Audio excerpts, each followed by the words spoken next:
শিলচর গান্ধী ভবনে Alzheimer's and related disorders society of ইন্ডিয়ার উদ্যোগে যথাযোগ্য মর্যাদায় আনুষ্ঠানিকভাবে ডিমেনশিয়া এবং আলজাইমার্স রোগের উপর এক কর্মশালা আয়োজন করা হয়। কর্মশালায় বিভিন্ন এলাকার বিশিষ্টজনেরা উপস্থিত থেকে এ ব্যাপারে বিস্তারিত তথ্য তুলে ধরেন। উল্লেখযোগ্য যে এদিনকার অনুষ্ঠানে উপস্থিত ছিলেন রামকৃষ্ণ মিশনের মহারাজ শ্রী গণধীশানন্দজি মহারাজ এবং অন্যান্য বিশিষ্ট চিকিৎসকেরা।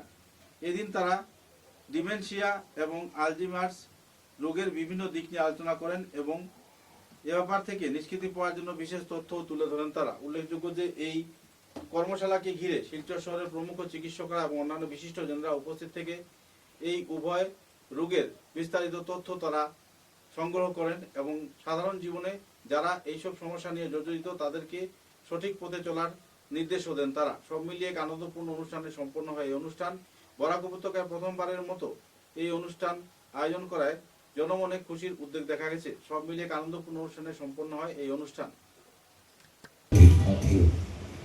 ইতিমধ্যে আরো একজন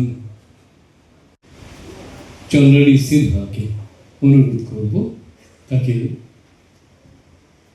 উত্তরীয় দিয়ে সম্মান জানাতে।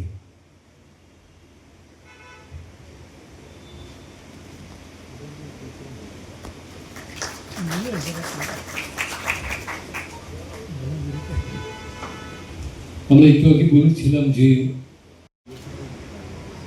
এই যে Alzheimer's related disorder society of India এটা ব্রাঞ্চ কয়েকগুলো আছে। আমাদের আলজাইমার্স সোসাইটি গুয়াহাটির যা বিষয়ে বলবেন আমাদের সভাপতি বর্তমান সভাপতি সৌরভ শর্মা আছেন, উনি বলবেন। নীলঞ্জনা মৌলিক আমাদের থেকে অনেক আগে থেকে কাজ করছি এই অনুষ্ঠানে এই বিষয়টা নিয়ে, তা ওনার অভিজ্ঞতা অনেক কিছু। এই রোগ সম্বন্ধে আপনাদেরও বিশেষ কিছু ধারণা আছে কিনা আমি ঠিক জানি না, কিন্তু আমি শুনেছি 55 মিলিয়ন মানুষ এই রোগে আক্রান্ত পৃথিবীতে, আর সব থেকে বেশি আক্রান্ত চীনে। তার